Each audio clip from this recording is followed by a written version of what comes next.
kualitas berpikirnya Walid bin Mughirah. Dia mengusulkan pencuri potong tangan. Dia inovatif kan gitu loh. Untuk menyelesaikan kasus. Kan tadi ketika mereka rebutan resource, akhirnya kemudian saling merampas, saling mencuri itu. Ini akan selesai kalau kemudian potong tangan. Tapi artinya syariat Islam bukan berawal dari situ ya. Bukan berawal, beda-beda urusan. Tapi kita melihat bahwa ada orang yang cukup cemerlang gitu loh. Punya ide gitu. Kalau kemudian kita katakan bodoh, yo nggak mungkin kalau kemudian dia punya ide, kreativitas keluar, berarti bisa mikir itu loh. Apalagi dia pernah ngatur kafilahnya yang 1000 unta itu untuk masuk ke Mekah dengan berbagai pintu kan, rumah-rumah sudah mulai jalannya ada beberapa. Dia menginginkan apa? Sampai di rumahnya bareng. Berarti kan dia harus mengatur kapan berangkatnya, kecepatan unta berapa, jumlahnya berapa, agar kemudian sampai di rumahnya. Itu tentu bukan orang bodoh yang semacam itu.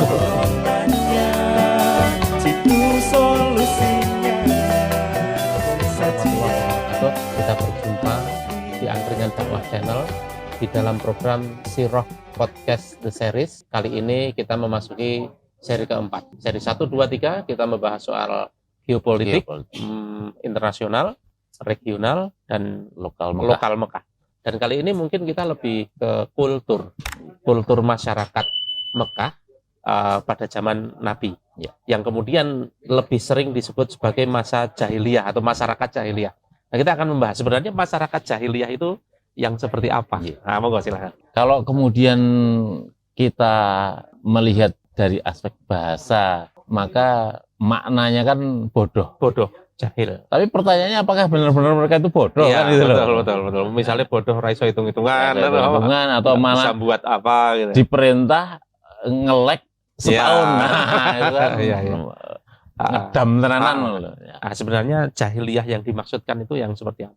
Jahiliyahnya itu karena dia menutup pintu kebenaran. Dikasih sesuatu informasi atau melihat fakta yang benar itu kemudian dia menutup, dia tidak mau menerima. Kenapa seperti itu? Kepentingan, kemudian hal-hal yang mereka inginkan, kemudian pemahamannya yang tidak mau berubah, itulah yang kemudian menjadi pembahasan itu. Nah, kita tidak bisa lepas dari kondisi di area tersebut, di mana tidak sesubur tempat kita. Kalau di sini kan tongkat dilempar jadi kolam susu kan gitu toh. Iya. Nah, di sana mati tenan. Maka itu membentuk kultur. Oke. Suka atau tidak suka seperti itu. Contoh yang paling terkenal itu adalah munculnya budaya untuk membunuh anak-anak perempuan. Oke. Itu gimana? Kok bisa sampai seperti itu? Resource. Keterbatasan resource itu membuat kita akan mengorbankan pihak-pihak yang kemudian dinilai lemah. Karena perempuan itu tidak cukup memberi keuntungan pada pergulatan ini, maka itu yang dikorbankan. Kalau di negeri ini dulu itu pendidikan ke anak-anak perempuan kan ditinggal. Benar. Di sini juga sama, ada diskriminasi. Cuma persoalannya tidak sampai dibunuh karena masih resource-nya masih ada. Masih sisa tongkat dilempar jadi kolam susu tadi. Kalau di sana betul-betul nyawa. Betul. Dihitung. Jadi air, ketersediaan air, jatahnya kan per kabilah itu ada aturan. Kalau di Mekah, Bani Hasyim itu yang mempunyai wewenang untuk ngatur air. Baik yang suku Badui yang nomaden pindah-pindah sumber air, maupun yang menetap di kota seperti di Mekah, sama saja airnya tetap terbatas ya. Itu yang kemudian membuat mereka harus berhitung mana yang mau dikorbankan. Oke. Nah, itu juga kemudian membuat budaya baru, yaitu apa? Rampok-merampok. Padahal mereka itu juga terkenal suka menolong. Iya. Di satu sisi suka dermawan, tetapi dengan kondisi yang seperti itu ya kadang tegal-tegalan. Ya, karena ini urusannya bertahan hidup. Ya. Itu yang kemudian menyebabkan budaya rampok-merampok juga banyak. Oke.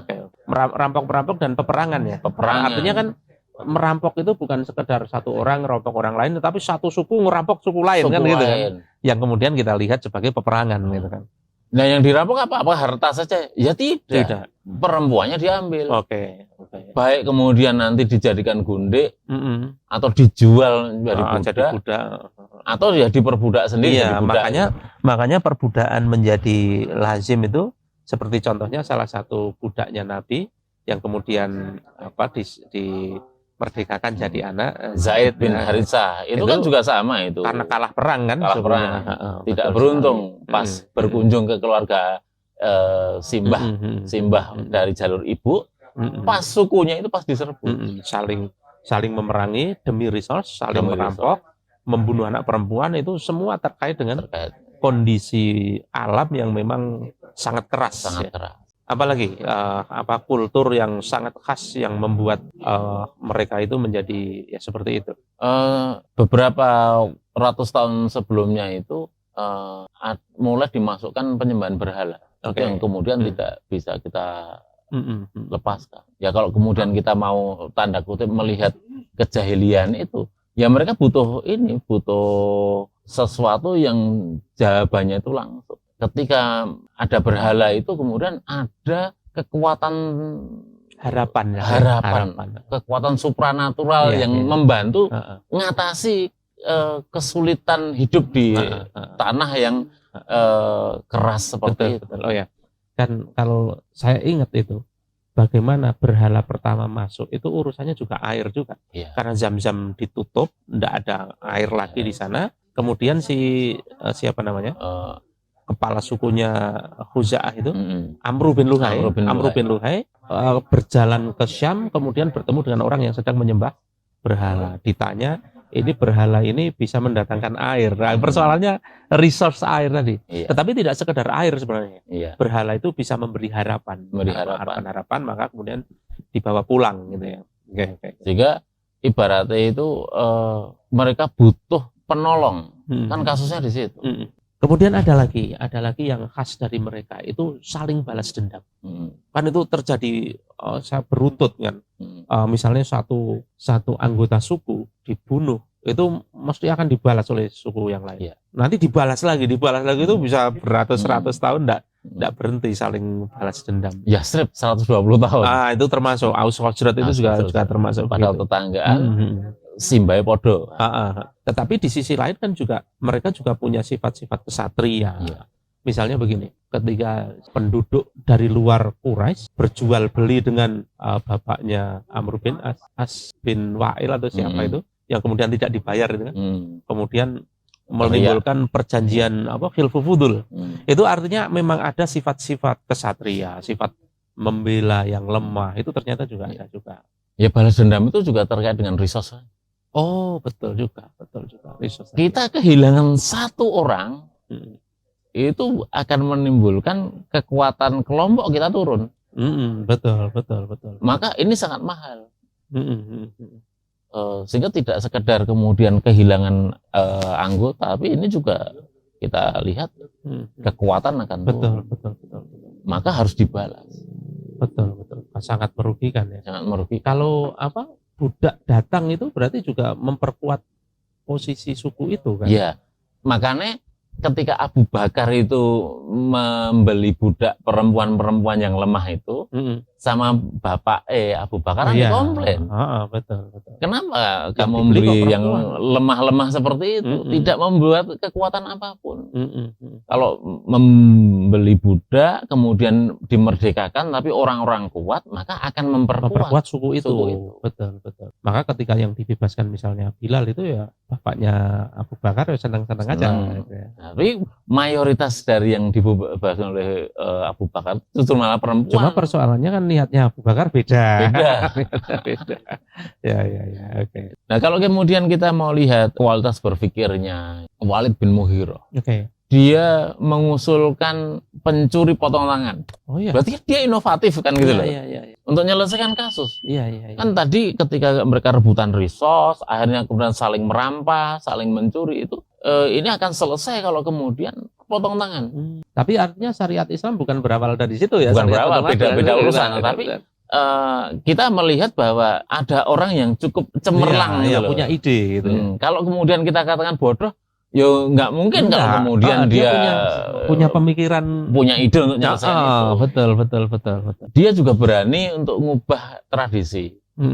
Sebelumnya nggak ada yang berani tinggal di dekat Ka'bah. Oke. Dialah yang menyponsori untuk kemudian rumah-rumah itu lebih mendekat dengan Ka'bah. Oh, iya. Untuk menghormati Ka'bah, dia mengusulkan tawaf lepas sandal.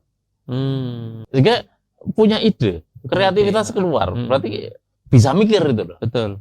Apalagi dia pernah ngatur kafilahnya yang 1000 unta itu untuk masuk ke Mekah dengan berbagai pintu, kan rumah-rumah sudah mulai jalannya ada beberapa. Dia menginginkan apa? Sampai di rumahnya bareng. Berarti kan dia harus mengatur kapan berangkatnya, kecepatan unta berapa, jumlahnya berapa, agar kemudian sampai di rumahnya bareng. Itu tentu bukan orang bodoh yang semacam itu. Maka titik penting pembahasan kita jahiliyah itu bukan pada dia tidak mampu menyelesaikan masalah, dia tidak bisa berpikir, tetapi lebih condong pada mereka menutup pintu kebenaran. Ketika sudah disodori fakta, disodori informasi, dia tidak mau meninggalkan. Dan bukan pula soal mempertahankan tradisi ya. Faktanya mereka juga mengubah tradisi juga. Iya. Artinya begini, kalau Rasul itu dituduh ini mengubah tradisi nenek moyang, ini mengubah tradisi leluhur yang dulunya menyembah berhala, jadi bukan itu masalahnya. Toh mereka juga sering mengubah tradisi kan. Jadi ini persoalannya pada apa ini? Pada kekuasaan ya. Kekuasaan, kepentingan. Yang kadang juga kaitannya dengan ini perlombaan antar kabilah.